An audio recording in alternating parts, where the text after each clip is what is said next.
welcome back. Students from the Sacred Heart College have started an anti-xenophobia campaign called The Right to Life. It's aimed at educating and empowering people with knowledge about its impact. Some of the students have themselves been impacted by xenophobia. I'm joined in studio this morning by Pasha Maslamoni, Zazi Dana, Tanya Kaseke, as well as Kyla Nokei. Thank you so much, ladies, for joining us this morning. First of all, congratulations.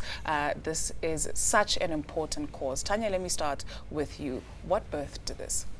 So I think this started in 2015 at the most major xenophobic outbreak that I was able to experience for myself.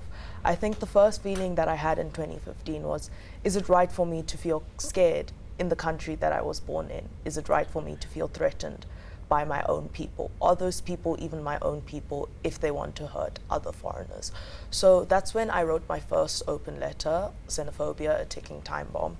And I think that was the beginning, really. But I think 4 years later, or I don't know how many years it's been, but I think I'm at an age now where I think I want to be able to make a much greater impact.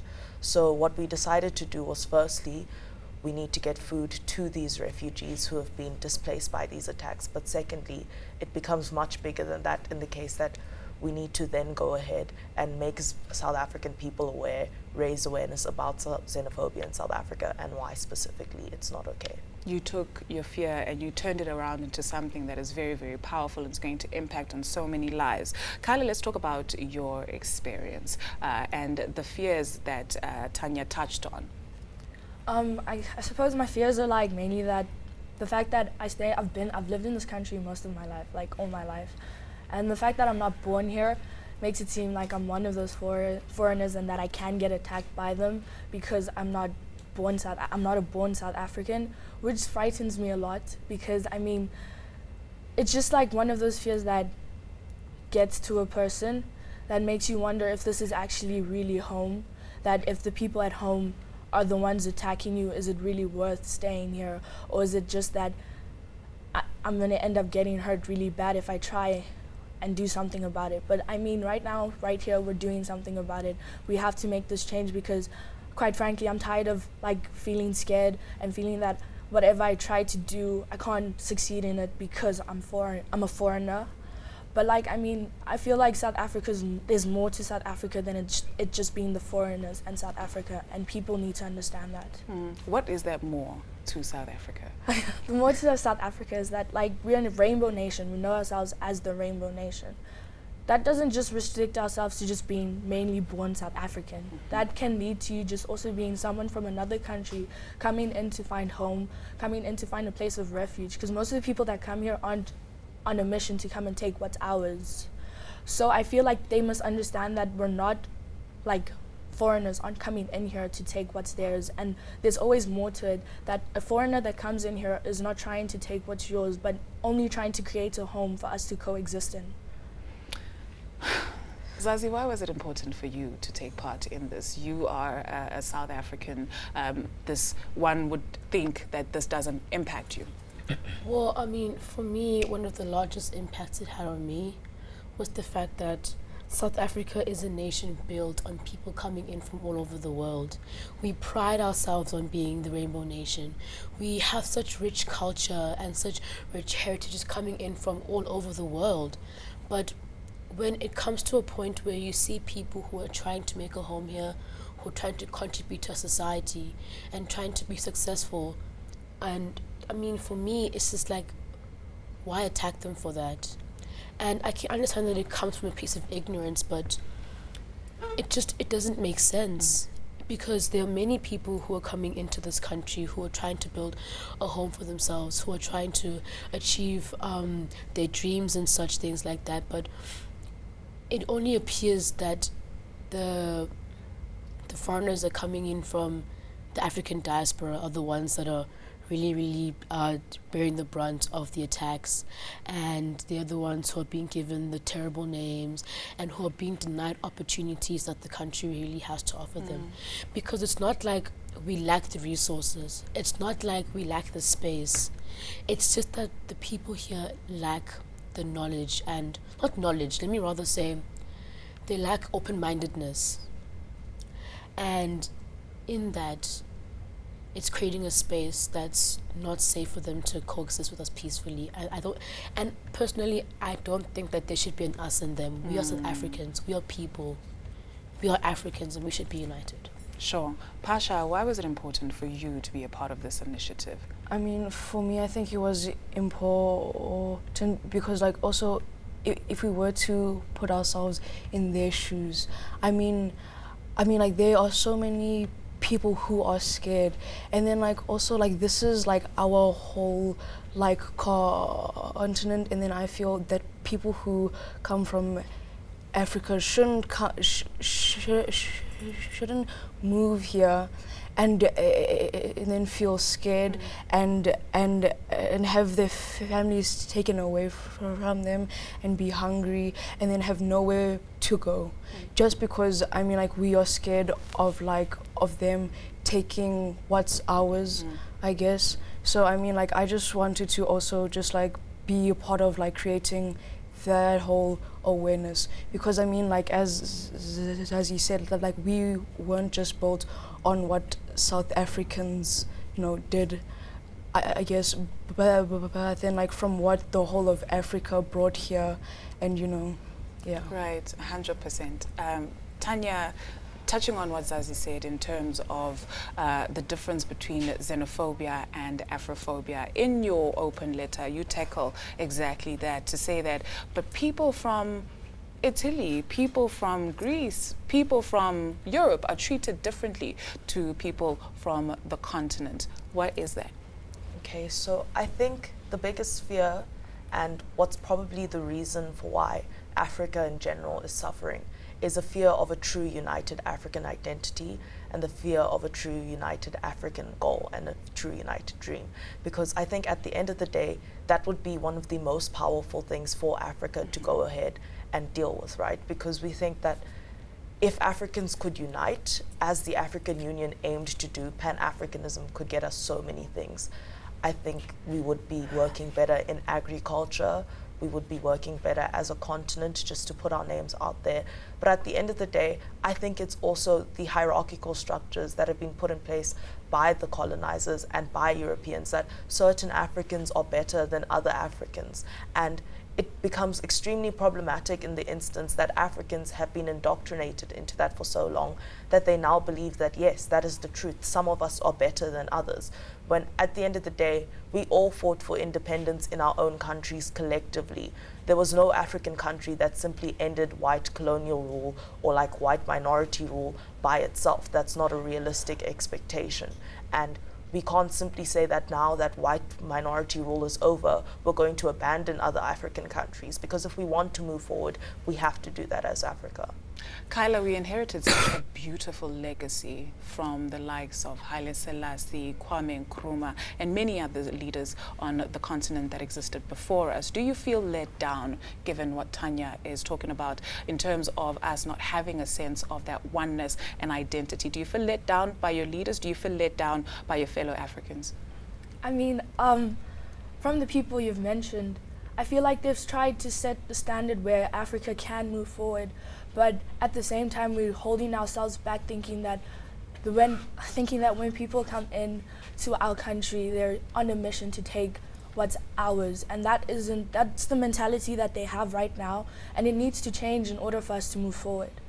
So I feel like if we could just, like, get past the fact that not everybody wants to take what's yours and wants to actually help you move forward, and that we can do this together as a team and get to where the great African can get to, we can honestly do greater things instead of just fighting each other, while we already know we're fighting a lot of generalizations and stereotypes at the same time. Zazie, how do we educate people? What would you say to somebody sitting at home and thinking, I really don't know about this conversation? How do we educate people about our continent, about ourselves, about each other, and love?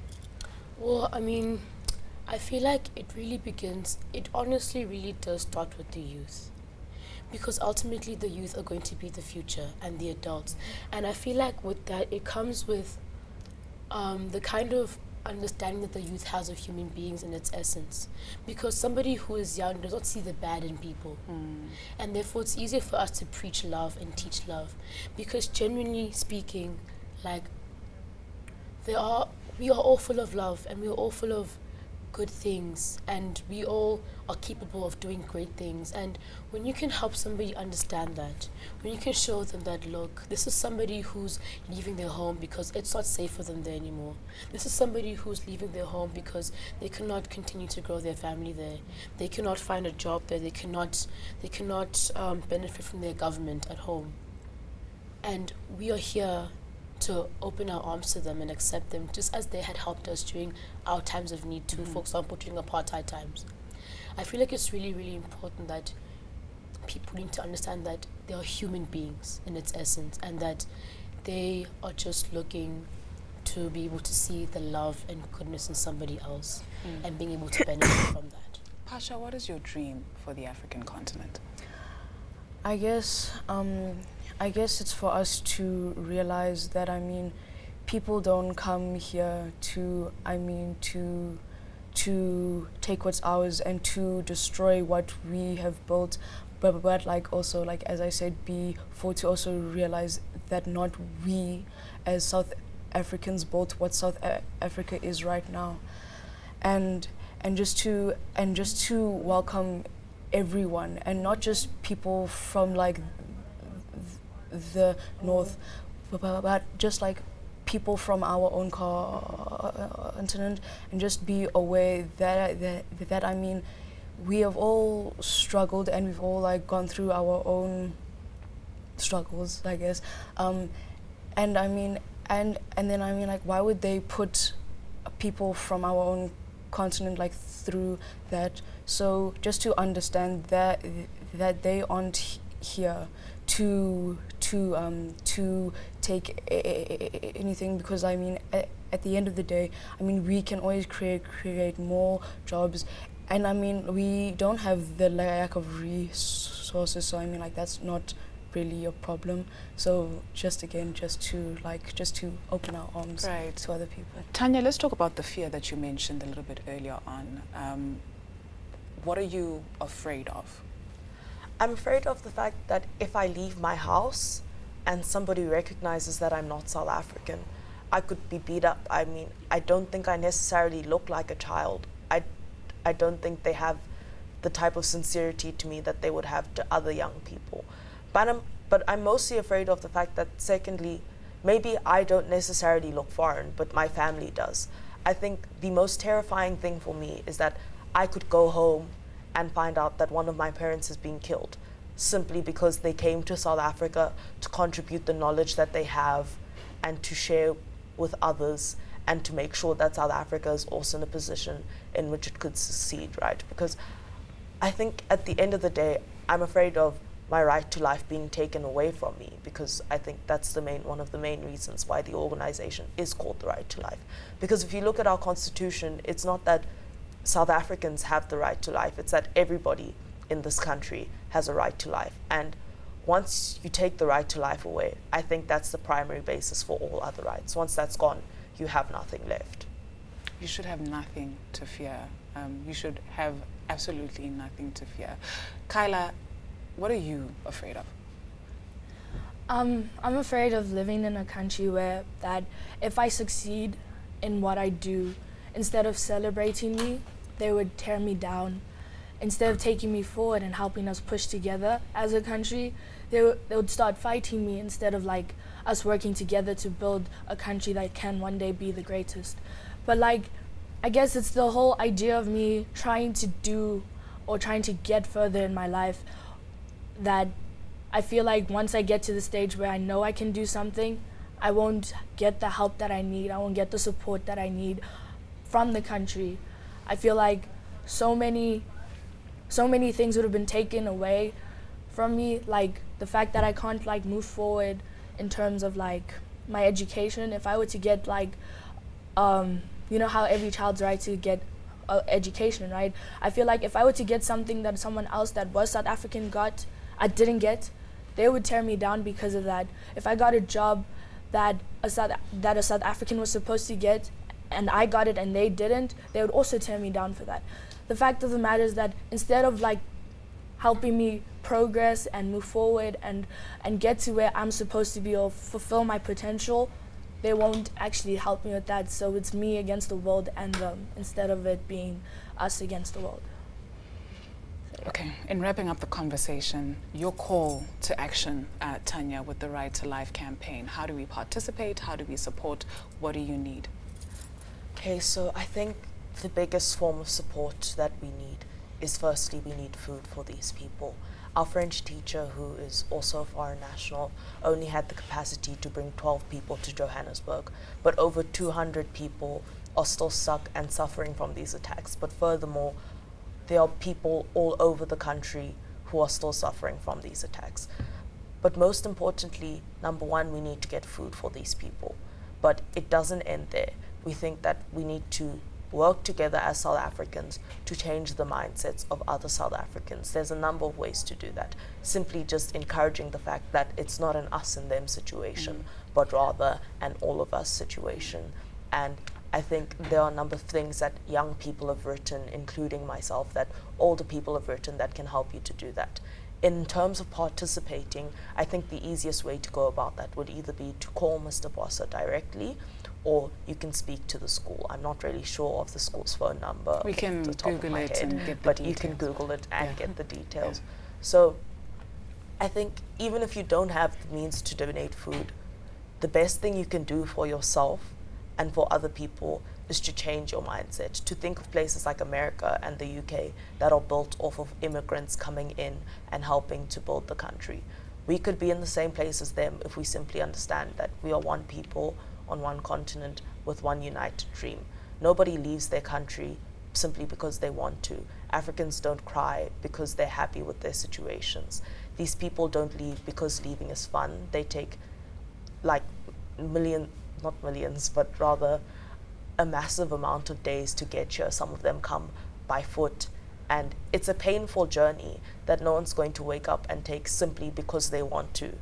They take it because they have to. And once you understand that, I think it becomes pretty easy to participate and take action. Your fears are real, your fears are recognized, and I'm so sorry that you have to fear living anywhere on this continent. We shouldn't ideally. I'm so encouraged, I'm so inspired. I look forward to reading about what you guys are going to be doing in the future, because it's going to be so amazing. And I know that the future of this continent is safe because it's in all y'all's hands. Congratulations, thank you very much, and just don't give up. Take heart, and thank you so much for coming through to chat to us this morning. Those were the group members of Right to Life campaign, an anti-xenophobia campaign. Pasha Maslomoni, Zazi Dana, Tanya Kaseke, as well as Kyla Nokei. Thank you once again, ladies, and all the best. Thank you very much. We take a short break. We're back with more after your weather.